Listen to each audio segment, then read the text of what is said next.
The American League was built on a contradiction. The contradiction was between President Ban Johnson and the feisty young John McGraw. Ban Johnson was a newspaper man before he became president of the old Western League in the mid-1890s. His experience with the media taught him that his American League needed legitimacy to be taken seriously as a major league. He knew that the product on the field was competitive.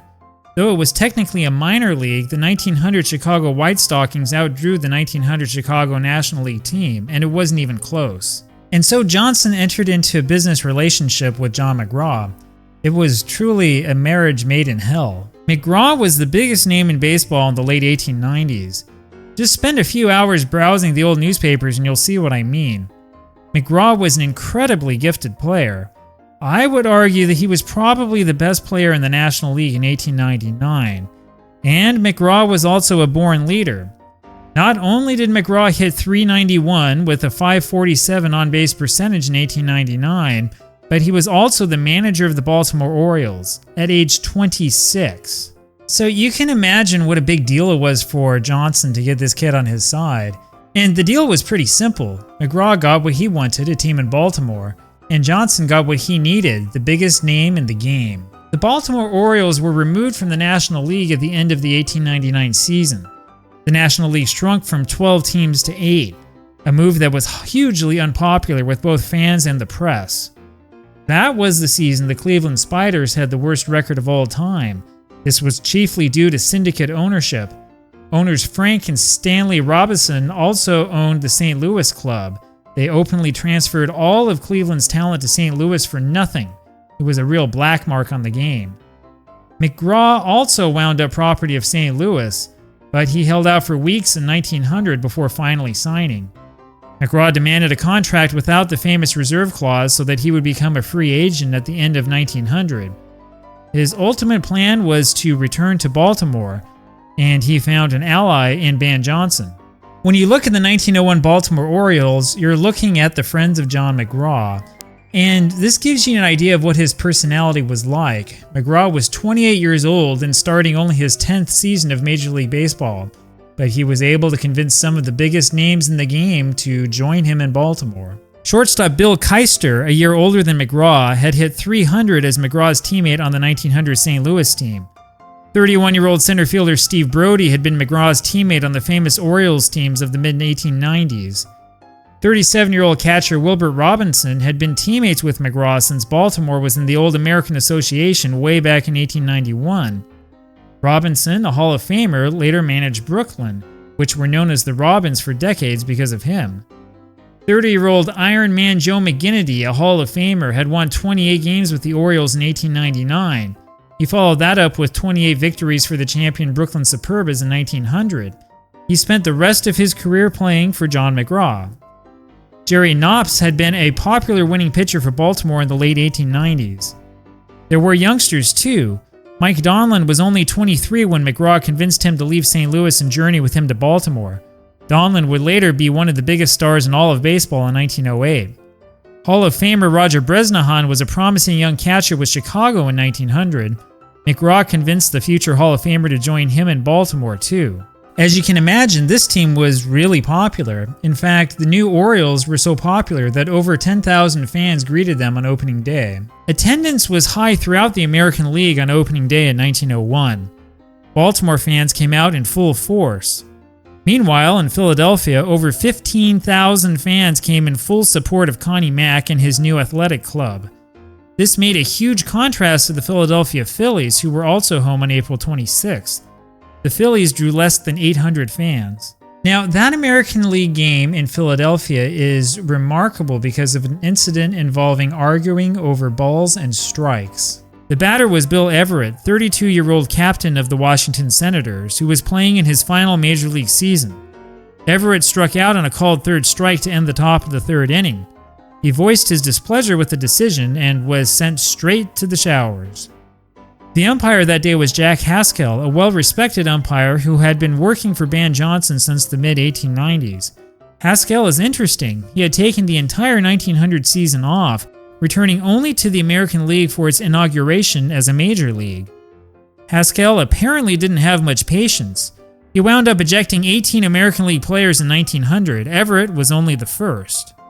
It wasn't uncommon in those days for players to argue with the umpire, of course. Actually, it happened a lot more often back then than it does now. Baseball was pretty wild in 1901. On May 7th in Cincinnati, the Cardinals and Reds went to the bottom of the 11th in a 3-3 tie. With one man out and the bases loaded, Charlie Irwin hit a weak pop to shortstop. Bobby Wallace, the shortstop, stood under the ball but dropped it. Bob Emsley, the only umpire working that game, did not indicate that it was an infield fly. Wallace threw desperately to the plate. Catcher Jack Ryan caught the ball, but apparently didn't touch the plate in time for the force. The winning run scored, and the Cardinals surrounded Emsley as the crowd of 2,000 people streamed onto the field. Actually, the newspaper accounts of this game are really confusing. Some people say that the runner tagged up and advanced only after the ball was dropped and hit the ground. If that were true, then the catcher would have needed to tag the runner because there was no force play at the plate. Others say that the infield fly rule was never called in the first place, and so if he had tagged the plate, it would have been a force out. Yet this is the sort of thing that happens if you only have one umpire. Star Cardinals hitter Jesse Burkett was hit by somebody in the back. He turned around and socked the first man he saw. That's the sort of thing that happened back then, and it happened in the American League too. Now, Ban Johnson had two umpires cover the May 16th game between the Milwaukee Brewers and the Chicago White Stockings, and it didn't help. Chicago managed to load the bases in the bottom of the first inning with two men out. Catcher Joe Sugden hit a ground ball to second baseman Billy Gilbert.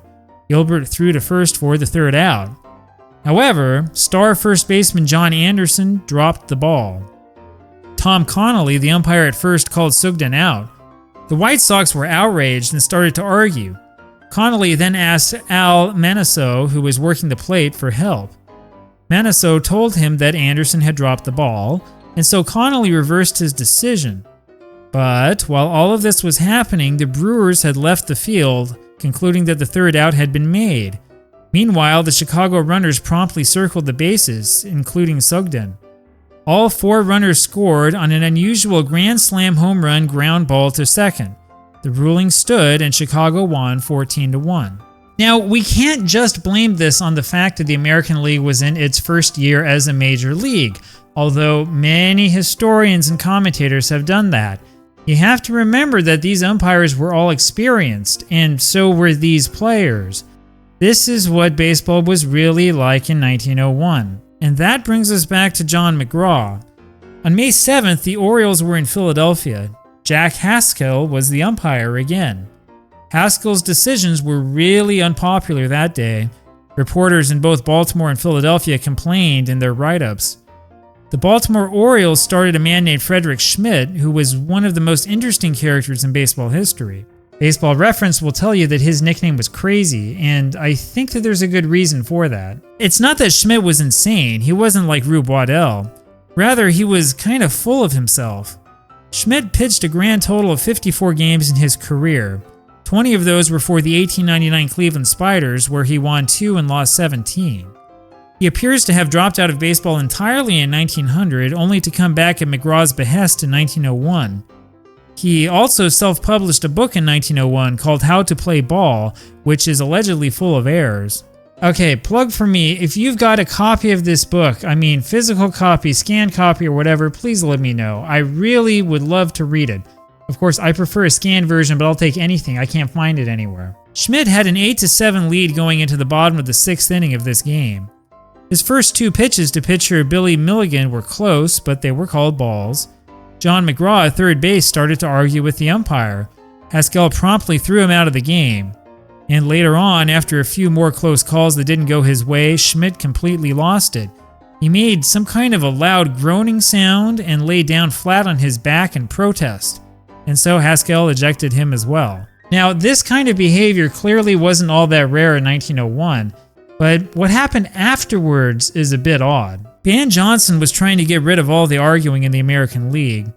For example, Johnson made an example of Clark Griffith, the player-manager of the White Stockings. Griffith, the pitcher and later owner of the Washington Senators, was ejected from a game on May 8th for arguing balls and strikes. Johnson punished Griffith by suspending him for 5 games. However, Johnson apparently allowed Griffith to pitch when it was his turn in the rotation. The suspension only applied to on-field managerial duties, stuff like being a base coach. Well, if you ask me, that wasn't much of a suspension. And here's the crazy part. McGraw was suspended for 5 full games by Johnson with no leeway to allow him to play in the meantime. Meanwhile, it's not clear that anything happened to Schmidt. He did claim that the poor umpiring caused him to come down with malaria. Schmidt would only start 2 more games in early June for the Orioles before disappearing into obscurity. The brunt of the punishment for arguing went to McGraw. And, well, this was a problem. So in hindsight, it seems that Johnson was specifically targeting McGraw. I guess that makes sense. I mean, John McGraw did have a reputation for being aggressive and feisty. But the problem is that Johnson needed McGraw more than anybody else.